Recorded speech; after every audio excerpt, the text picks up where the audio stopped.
American warplanes are landing in Israel. Aircraft carriers are moving into position, but even as the U.S. builds up for a possible strike on Iran, Washington itself is divided on attacking Tehran. Is President Donald Trump racing towards war while his top generals are urging caution? Hartlike goeiemôre kykers en luisteraars, baie welkom weer eens by die uitsending. Kykers en luisteraars, het nou so vinnige uittreksel net gesien van 'n nuusberig wat maar net melding maak van die mees senior range generaals in Amerika wat hulle kommer uitspreek oor hun aanval op Iran wat nou op hete kole is. Dis nou letterlik is dit nou enige dag kan enige iets gebeur. En jy weet is interessant dat ons het gesien van hierdie mees senior range is onder andere byvoorbeeld die voormalige sekretaris-generaal van veiligheid Lloyd Austin wat gesê het of aangeraai het dat Trump nie en Amerika nie vir Iran aanval nie. Ons sien dat die voorsitter van die Joint Chief of Staff, generaal Dan Kane, hy het ook gesê dat 'n sekere waarskuwingsgerig en gesê dat 'n aanval op Iran kan 'n uitgerekte situasie raak en dan kan dit nie loop soos wat hulle voorsien dit gaan gebeur nie.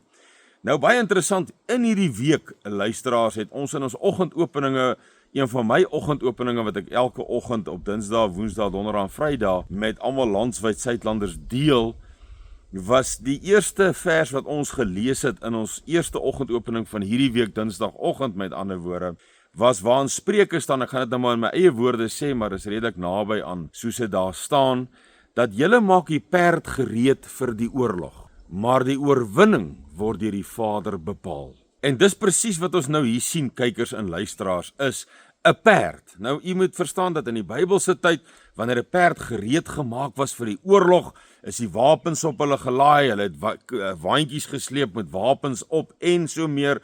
So dit is die vergelyking van om gereed te maak vir oorlog.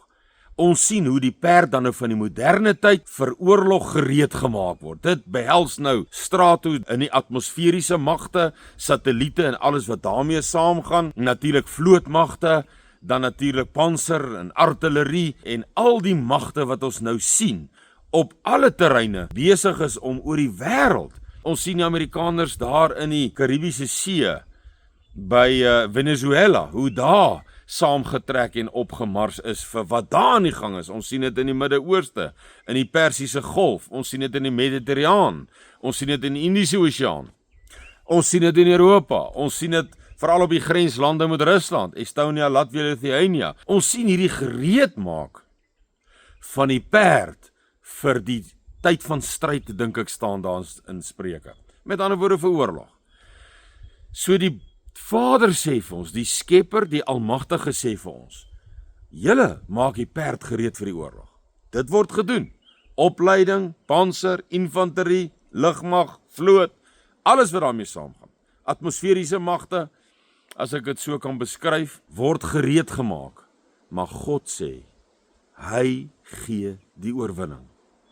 En dit moet ons nie vergeet nie. En toe het ons later die week gelees, dat hy gee oorwinning en hy gee vrede. Inteendeel, die vers wat ons Woensdagoggend gelees het, was dat as jy die Vader behaag, as jy hom tevrede stel, as die Vader tevrede is met jou, dan laat hy selfs jou vyande met jou vrede hou. Nou ons sien alles behalwe vrede wat gehou word nou wêreldwyd.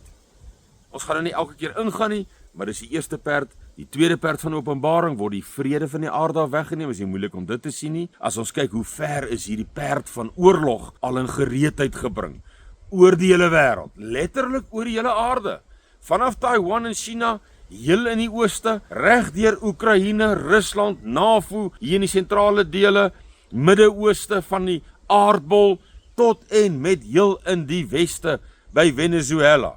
En ons kan nog verder gaan van die klein eilandjies waar Russiese duikbote al opgemerk was in die nie te ver verlede nie. So ons sien na die tweede perd, vrede is weggeneem, hy is nie net weggeneem nie, ons sien die opstel van hierdie perd vir oorlog wat gereed gemaak word. En dan sê die Bybel, as jy God behaag, as die Vader tevrede is met jou wee, en dit kry jy alles in die Bybel, ek hoef dit nie vir u van te vertel nie, het staan alles geskrywe van Genesis tot Openbaring, waarin die Vader 'n behaag het. En hy gaan so ver en sê, as hy 'n behaag in jou het, volke het, gemeenskap het, familie het, gesin het, dan sal selfs jou vyande met jou vrede hou. Nou baie duidelik luisteraars, en dis die doel van hierdie video, is om een ding baie duidelik te verstaan. As die Vader nie 'n behaag in jou het nie, dan gaan hy nie vir jou die oorwinning in die stryd en in die geveg gee nie. Dit is so maklik soos dit. Dit het legio kere gebeur met sy volk van ouds in die Ou Testament met Israel. Sy eie volk.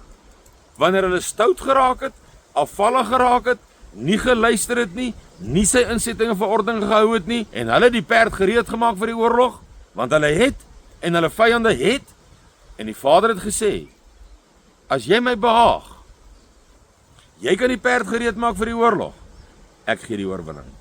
En elke keer wat sy eie volk hom nie behaag het nie, het hy die oorwinning vir die vyand gegee, van sy eie volk. En dis wat 'n mens hier begin, wil ek amper sê bespeer, as jy hierdie waarskuwing sien, van die mees senior range en voormalige sekretaris-generaal van verdediging, Lloyd Austin, wat sê, luister, ek beveel nie hierdie aanval aan nie. Dan kan jy amper sê, dis daardie, soos in Engels sê, daardie gut feeling. Daardie stemmetjie wat vir generaal Dan Kane sê, luister, wat die Chief of Joint Staffs is van Amerika, van die mees senior range in Amerika, van al die afdelings, van die vloot en die lugmag en die atmosferiese magte, ek noem dit maar atmosferiese, as 'n mooier woord vir dit, maar julle verstaan, in die hemelruim, nog verder as net die lugmag gaan, en dan natuurlik jou grondmagte, artillerie, infanterie, panser en alles daarmee saam. Hy is die hoof en hy waarsku. Daar's 'n stemmetjie wat vir hom sê, oppas. En as ons kyk, en ek is nie hier om te oordeel nie, maar as ons kyk na Hollywood, die afgelope dekades, die immoraliteit daarmee saam, as ons kyk na die Epstein, 6 miljoen blaaie, e-poste, skrywes, waarvan 3 miljoen nog weerhou word, waarvan hoeveel weggesteek word, van die mees brutale boosheid wat jy kan hê, om kinders te misbruik, mense te eet. Dis wat daar staan.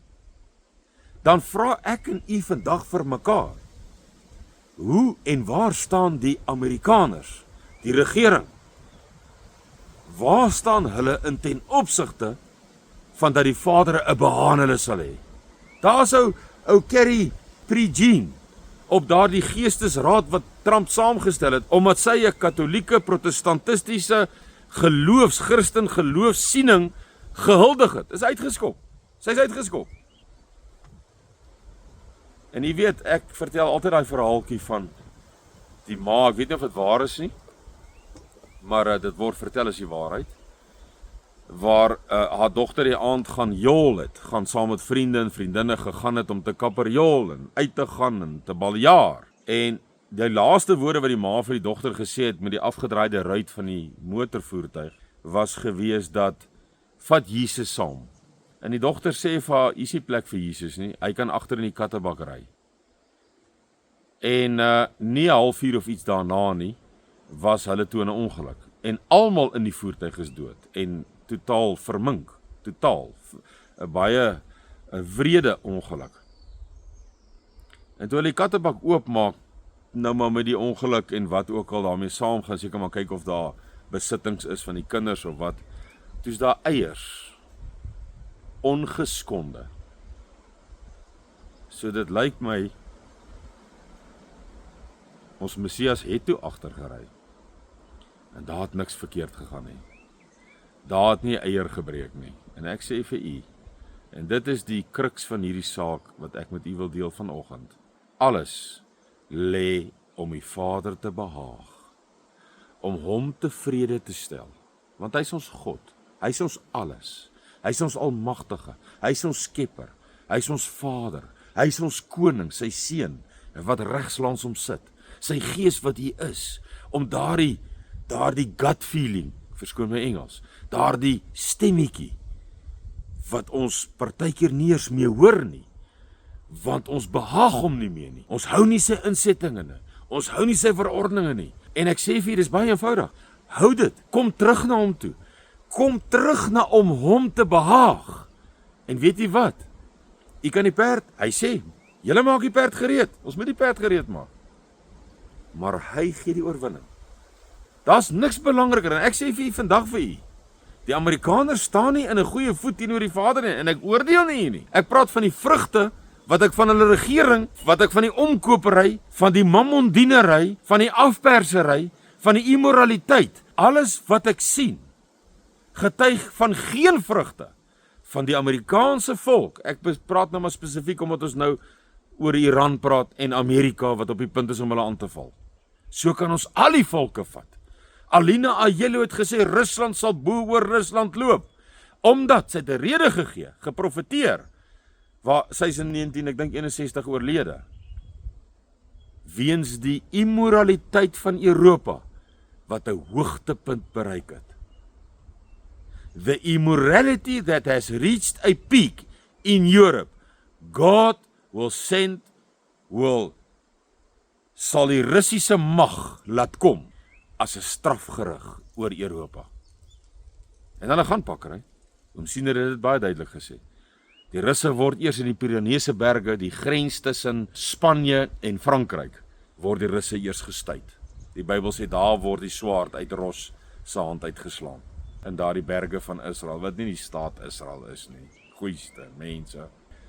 Hoe dit ook al sê, laat ons, Suidlanders, nie Suidlanders, volksgenote, die grootste beroep wat ek ooit in my lewe kan doen, en waaroor alles vir my gaan, is dat ons sal terugkeer, elkeen as individu. Ons gaan nie vir mekaar sê, jy aankla, jy doen dit verkeerd, en jy doen dit nie perfek reg, en jy moes dit so gedoen het in die, ons gaan nie net toes oor die woord nie, gaan lees self jou Bybel. Die Vader sal jou hart, en jou hinkering, en jou begeerte sien, om sy weë te leer, te hou.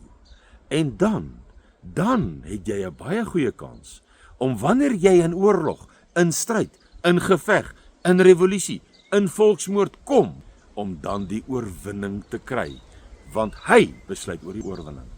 Sterkte en seën vir u tot 'n volgende keer. Totsiens.